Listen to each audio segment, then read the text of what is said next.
Hi. Get things stable over here. Okay. Hello, hello. Let's see. Okay. I think that's it. Hi. It's the lunch hour. Time for some nourishment. Hopefully you're having a lunch hour. And whenever you have your lunch hour, hopefully you have an opportunity to take an actual break and not be eating your food while you're driving or while you're at your desk, but really trying to find a place where you can just take a break, focus on your food, nourish your body, nourish your brain, stay hydrated, all those super important things. I wanted to connect with you today on the heels of my show yesterday, The New Design for Living, Mondays at noon on the local radio station KONR, and you can stream it at outnorthradio.com. And I've just gathered all of the shows, and I'm now going to work on getting them up as traditional podcasts so that you can have access to that information if by chance on Mondays you're just not available. But I want to talk to you about some things. Of course, the most important thing is, how are you doing? How are you feeling? What's going on today?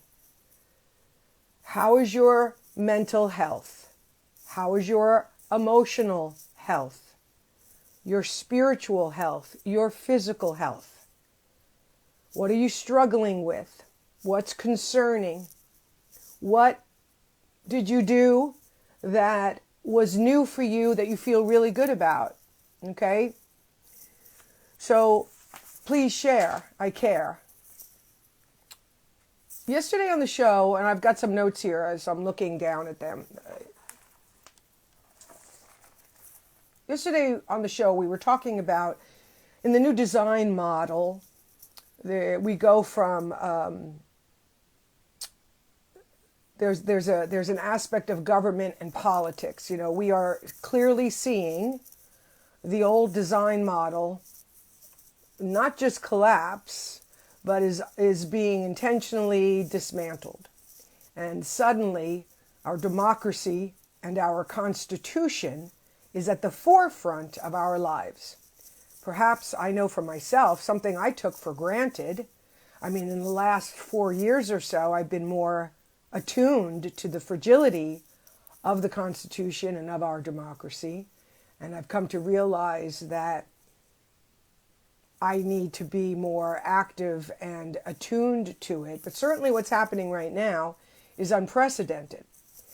So I wanted to talk to you about this phrase, paradigm shift, because this moment that we're in is really unprecedented for us. At least it is for me. I've never been through anything like this before. I've certainly read about it happening to other countries and other governments, but what is happening right now, I personally have no experience in. So I'm leaning into people who have had moments like this, and it's helpful.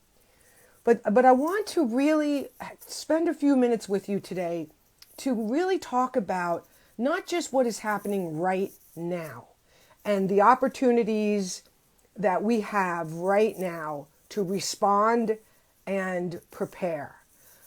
Also, self-care. Also, what's coming up.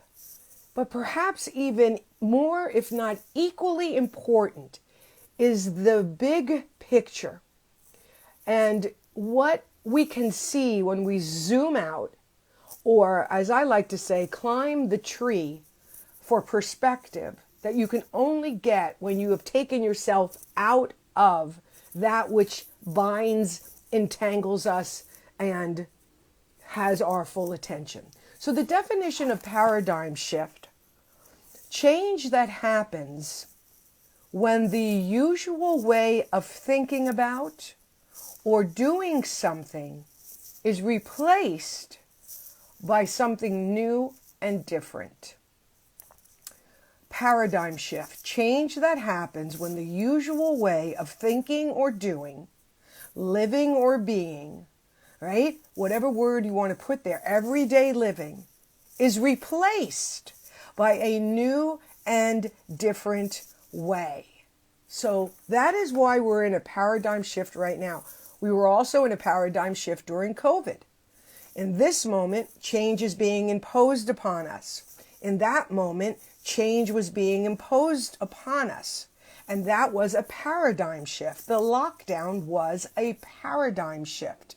So we've already been through, very recently, this idea that we're living our lives, we have all the things that have always been there, and then all of a sudden, just like that, they're either threatened or gone or put on pause.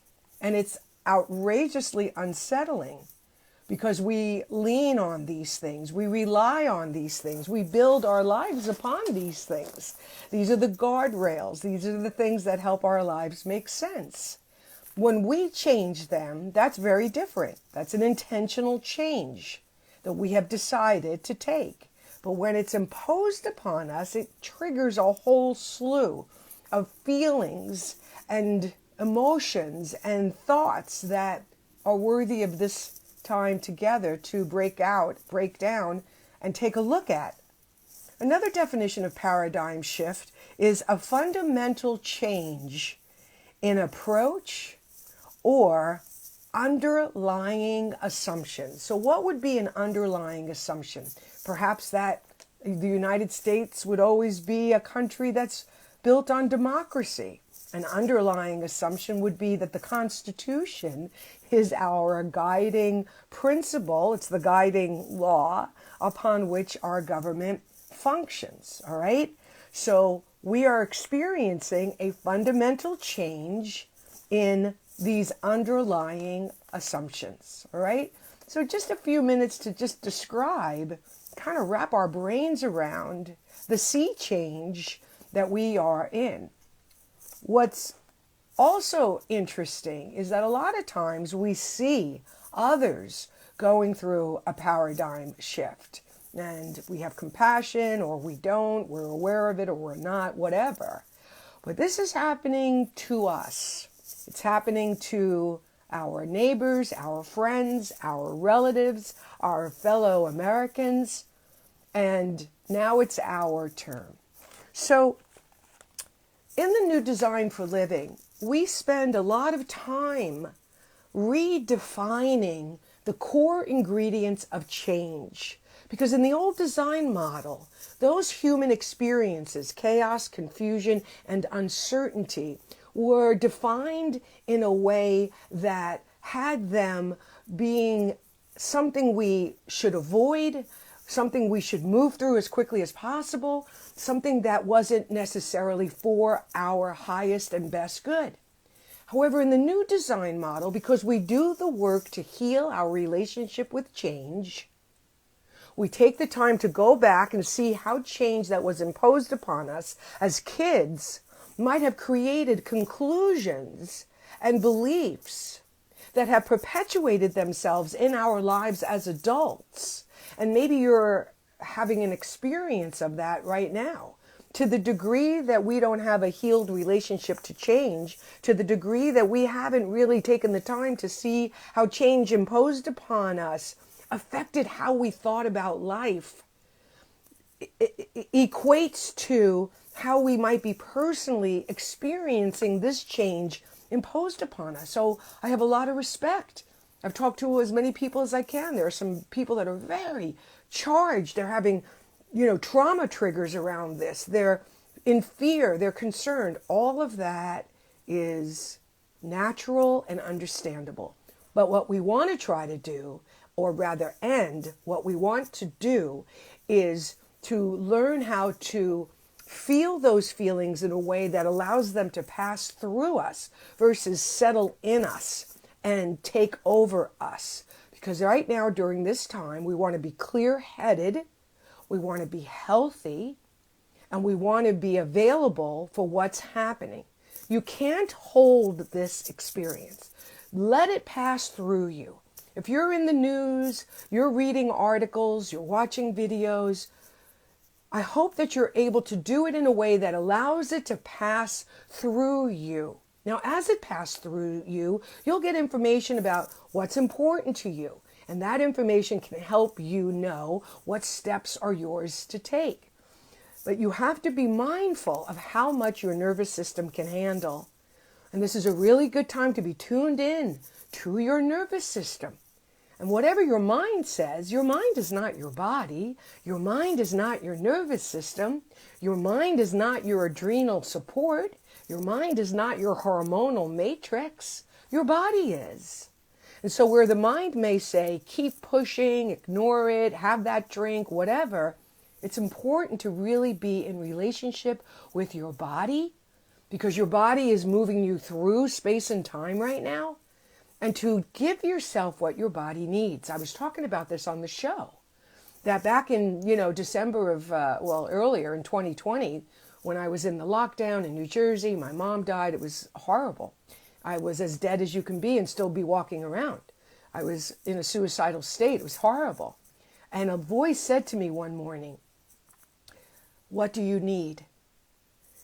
And I realized that my soul, my source, my heart, whatever the word, was helping me understand that I was starting at ground zero.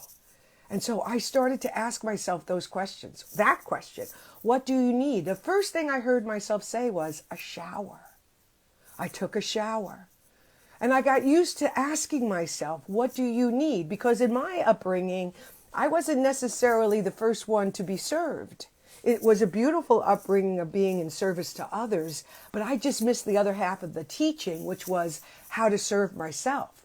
So this is new for a lot of us. So that's a good question to ask. What do you need? And then listen. It might be, please go for a walk. I need some sun. I need to move my body. Please lay down. I need a few minutes to rest. Please put the phone down. Please drink some more water. I need some healthy food. Your body is an intelligence and it will respond to your questions, all right?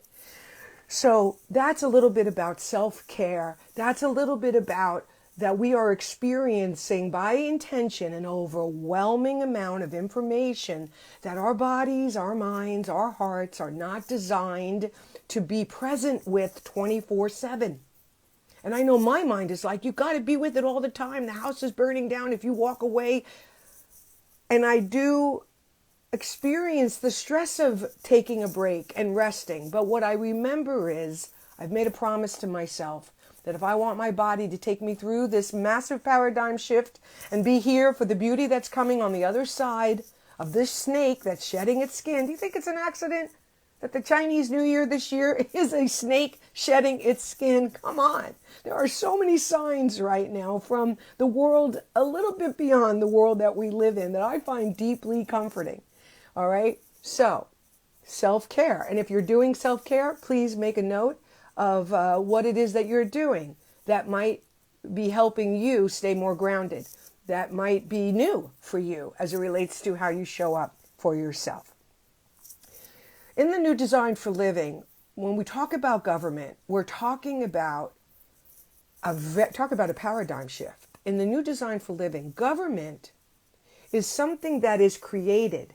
Policies and laws are created out of our vision for humanity.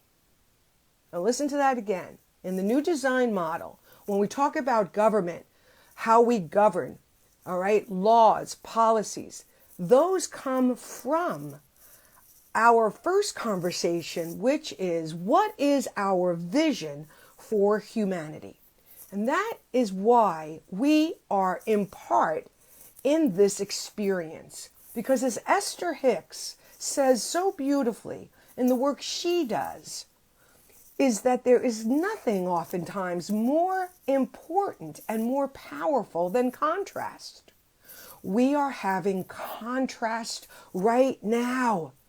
And it's a good time to have a journal or a notebook or be recording and taking note of what you are realizing is valuable for you based on what is being hijacked, what is being devalued. It's like, suddenly I never thought of our national parks. I maybe went to one or two or maybe not.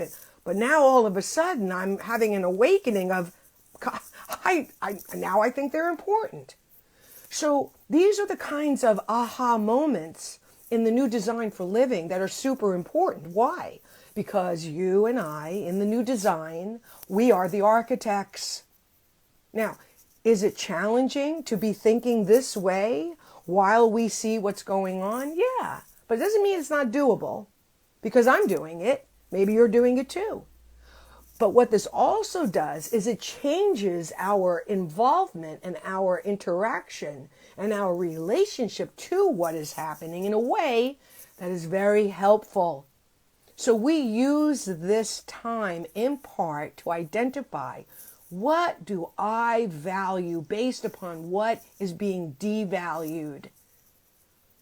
What are the principles that those values design that now are important to me? So it could be like, I value this. And even though I may disagree with how that value looks in the life of another person, I realize that how values are expressed are going to be different. See, in the old design model, it had to look like it looked for me in order for me to conclude and believe and have the evidence that the person had the same value that I did, because we were both expressing it in the same way. But because of my growth and the information I've exposed myself to and my willingness to do the deep dive in myself, I now realize that's not necessarily true. In fact, oftentimes it's not. Oftentimes, how the value is expressed is different. Why? Because we're individuals. But it doesn't mean that we still don't start with the same value. So use this time with yourself, your partner, your friends, your kids, whomever, to say, okay, let's use this as contrast to help us begin the process of deciding, defining, and designing who I want to be in the midst of this. Who do I want to be? What version of myself am I being called up to that I've never even had to consider before? Aren't I living the version? Well, yeah, maybe you are. And yet, because of the evolutionary nature of life, we're always being drawn up to an even higher version of ourselves because love knows no bounds. So those are a couple of things that might be helpful for the now moment. Let me see if anyone else has got some questions here. So that is what I am dedicated to. I'm dedicated to a world in which, like a world that works for as many people as possible. Like we all have varying opinions and beliefs, but I truly believe that back behind all of the human conditions and experiences that we all come out of love. I mean, this is quantum physics. I'm not just spewing woo-woo. This is provable by science that back behind all life is one thing, pure energy. Some people call that God. I used to. There's nothing wrong with that, whatever your words are. But this situation is helping us do some uncomfortable personal excavation around love and separation and how do we really want to live and what do we really care about? And can it be okay that we have one thought about something and somebody has another thought about something? What do I value when it comes to community? Do I know my neighbors? Right? Like all of these beautiful big questions are what we want in the new design for living.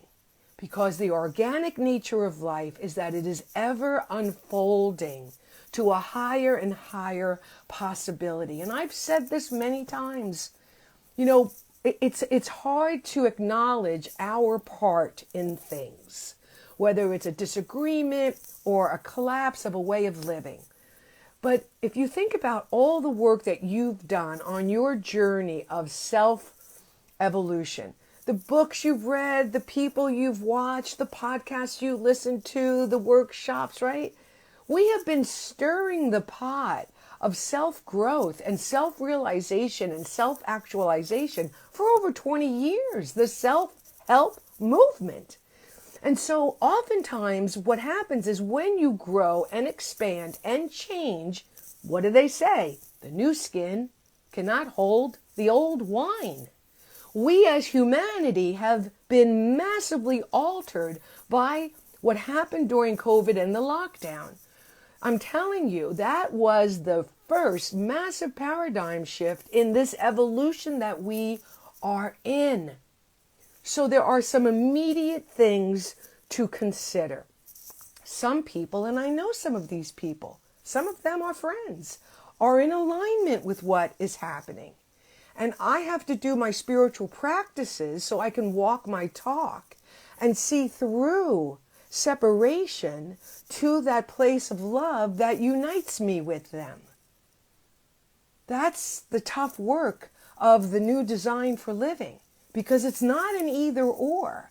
I certainly have moments when I fall out of love and I'm not my best self, but I am trying to recover from that and stay on a path of oneness and unity and love. Because if you don't act out of love, then you become the very thing that tells you you're separate from it. And I hope that makes a little bit of sense. So things like the healing arts, I had an energy session yesterday, very helpful for me. I do believe in massage. I believe in sound healing. I believe in energy work because we're multidimensional beings, so the healing arts, blessings to all those people that do that kind of work because we really, really need it right now. One of the last things I just want to share with you is that I know enough about change, and I feel like everything I've learned has prepared me for this moment. And I'm just here every day that I can talking to you because I know that we're in something massive. And maybe people who even support the current administration are seeing things that are maybe making them uncomfortable or, maybe making them wonder if all of this is the right thing. Maybe suddenly things that are happening to people that we didn't think were going to happen is making us realize, okay, what actually is going on here? So let's make sure we stretch the canvas wide enough to make room for anybody having an awakening that allows them to change, because that's really important right now. But based on what I am seeing, based on my meditation practices, based on a lot of personal work that I do, one thing I know is that we are going through something. We are going through something, and it's requiring us to be in a way we've never been before. And that's what's very challenging. That's why self-care is super important. That's why connecting with people is super important. Not just elderly people, but single people who live alone. They're good people to check in with as well. Having some people over for dinner, meeting for some coffee, going for walks, connection, community. Really important. It's just important no matter what we're going through. But given what we're experiencing right now, let's reach out. Let's connect. Let's build community. If you see your neighbor, maybe say hi, hello, how are you doing today? Because we're in something that is going to continue to shed its skin before the butterfly can fly free. This is exactly what's going on, man. We are in the chrysalis, the caterpillar that's dragged its belly around on the ground for all that time, literally ingests itself, literally dies to itself, so it can become the next version of itself. But what do we know about the caterpillar? In the caterpillar are what's called imaginal cells. It's amazing. There is a divine intelligence, whatever the word. Something knew the bloom of a rose, then packed it in a bud, then packed the bud into a seed, and then created soil, then created a process by which we have to prepare the soil, our minds, our hearts, for the seed, our word, our thoughts, and for the sheer enjoyment of the emergence process. Already knowing the bloom puts it in the soil, a law we can't see, cracks open that seed, and somehow that bloom unfolds. That's a process. That's a process. We're in something similar right now. We are in the cocoon, and we have imaginal cells within our own soul. We have versions of the next versions of ourselves that we're not even aware of, but they're there. The caterpillar may not have been aware of those imaginal cells, cells of the blood of butterfly that existed in its own body. It might not have been aware of it, but something within it moved it into a process of shedding, of dissolving, so that it could emerge. And what do we know about the chrysalis? If you slice open the chrysalis before its time, what will fall out is just this gooey, soupy mess. And you could look at that and make a judgment. Oh, it's nothing. It's just a mess. Like, clean it up. But what do we know about that soupy mess? The seeds of change are in that. The seeds of the butterfly are in the mess. And that is why the cocoon is so important and so sacred. And we are in a chrysalis phase right now, personally and collectively. Who do we want to become? How do we want to really live? Is it really working to be so separate from each other? What is it that in an ideal world, how would we flourish? What kind of streets do we want to live on? How do we really want to think about our neighbors? How do we really want to feel about people that live different, love different, have different opinions and thoughts about things? Is it really the enemy? Like, questions. We're in a time when the questions are super important. And if you keep asking the questions, it keeps agitating the field for the answers to emerge. So you can't rush this process. What you can do is understand it. What you can do is prepare for it. What you can do is allow for it. Acceptance was what we talked about yesterday as well. When you can say, I accept that this is happening. It doesn't feel good. I don't feel good. I don't like it. And I accept that this is happening. Be mindful of ways that the mind resists this, because here's the other thing that's super important. The mind only knows, the human mind can only tell us what's happening. And of course, that ends up going through all sorts of filters, which is why I'm so committed to helping people heal their past. Because if you have the filters of the past up front, then what is being experienced is going to go through those filters, and it's going to become what the filters say. Like, okay, let's say, you believe based on your childhood or whatever that things happen to you. You get a flat tire. In the old design model, that flat tire happened to you. Why do these things always happen to me? There's a filter up front that says things happen to you and the world is against you. These are super generic, right? In the new design model, we live through the filter of neutrality. Number one, the filter of neutrality. What does that mean? That means, I have a flat tire. What do I need to do? I got to call this person. We don't take it personally. So the filter of neutrality is what you want to strive to have up front. And one of the ways you can force that sucker up front is by simply saying to yourself, wow, this is unprecedented. Maybe somebody's getting a divorce. I can't believe my partner just left me. Whatever it is. Practice saying, and I'm okay with how uncomfortable this feels.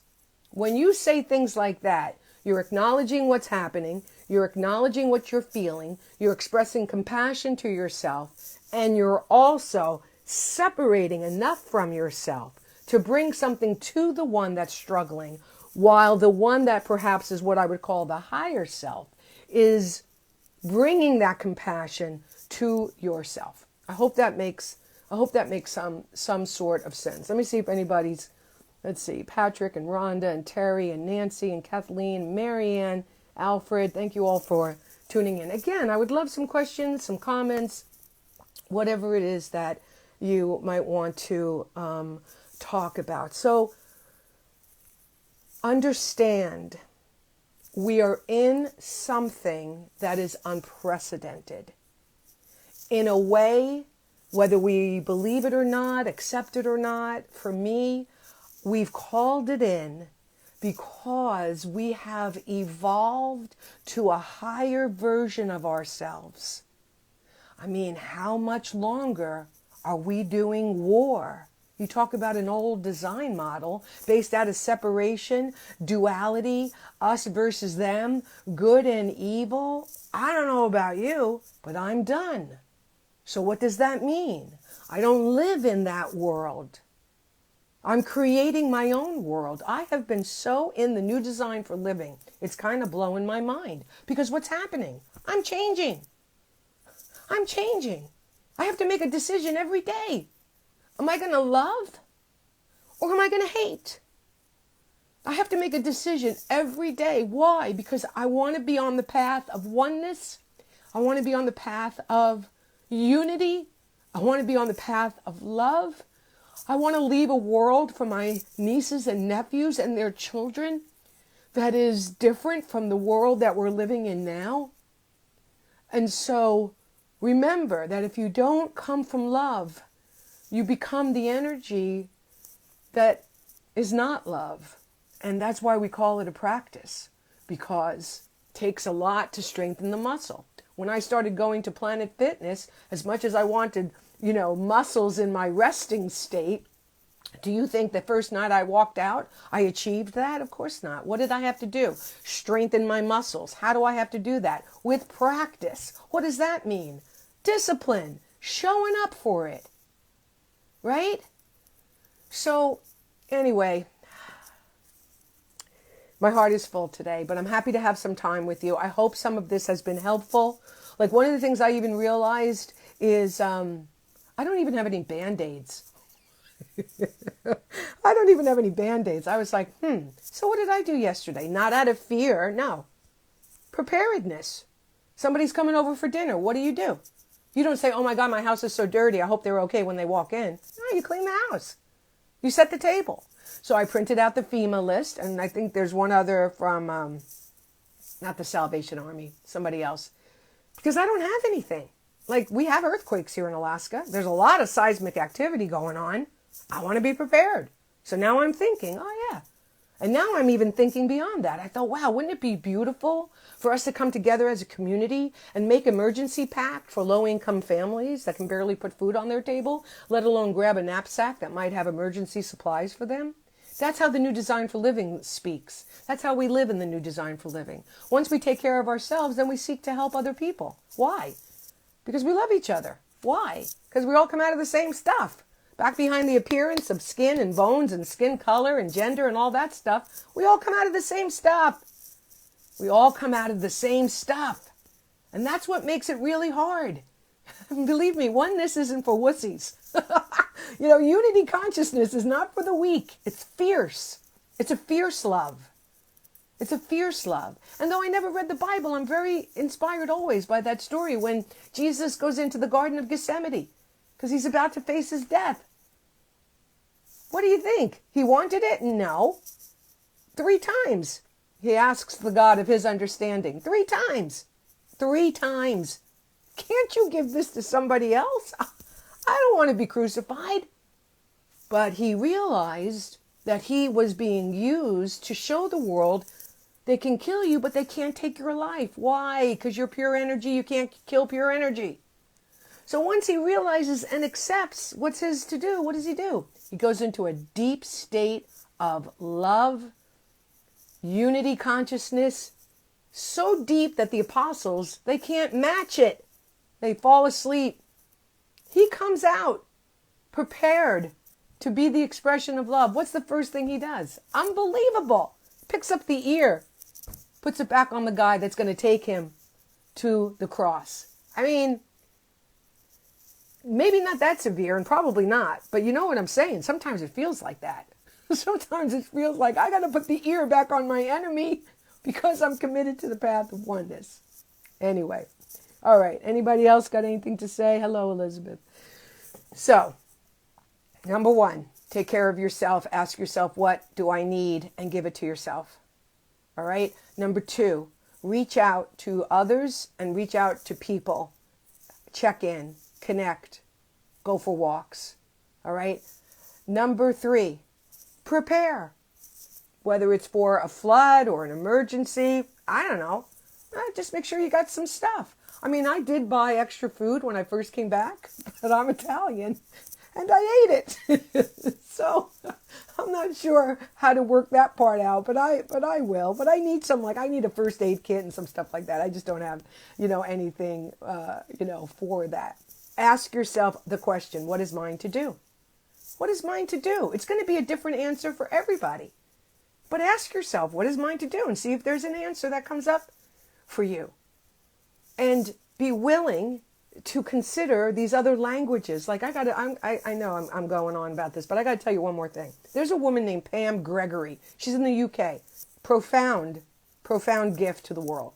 A very steeped astrologer. And I am fascinated by what's happening above us in the sky. I mean, things like tarot and astrology, these are ancient tools that are making a massive modern day comeback.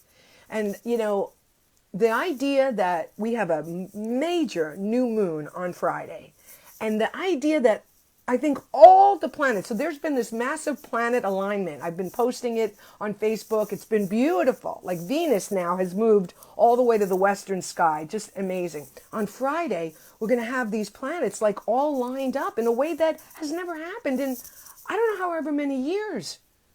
So there are things that are happening in the sky that are also telling us things that are helpful. Like she did the birth chart of the United States. Whatever doesn't work for me, I just let it go. And then what does make sense, I just hang on to that. But she did like a birth chart of the United States last year.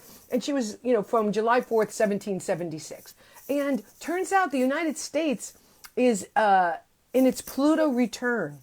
And when a country is in its Pluto return, which is, I believe, wherever Pluto was in the sky when you're born, you're there again with it.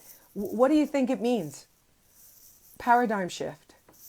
Massive systemic change. I mean, come on, this isn't a coincidence. And I think it's great to have this help so we can keep things in perspective. And I hope that's what I've done for you today. So anyway, thank you, everybody. I'm going to come back again tomorrow. I'm trying to do these on Tuesdays and Wednesdays. I do my new show on Mondays here in Anchorage. I'm going to be posting those as podcasts. One of the things I did is, of course, explain the new design for living. I did that today at the beginning of the episode. In the new design model, a vision for humanity defines government, defines how we run and legislate ourselves. And that's why it's great to be asking yourself these bigger questions at this time, because of contrast. You can find me on Instagram at The New Design for Living, and of course the Camille Conte Show, which is super fantastic. We're inside Black Music History Month. This Friday is going to be the last one. Then we move into Women's Music History Month. And music is super important. Music is the medicine. It's important to listen to music, to dance, to move the body, to give yourself permission to feel better than the headlines and that which is happening tells us. You got to give yourself permission to take a break. I know I do. I put my headphones on at night. I put on some great music. I shake it off, literally, like an animal after a kill. I'm shaking it off. I want to get my chakras, cleared and lined up. So take super good care of yourself. Thank you for watching. Thank you for sharing this with others. And I will see you tomorrow.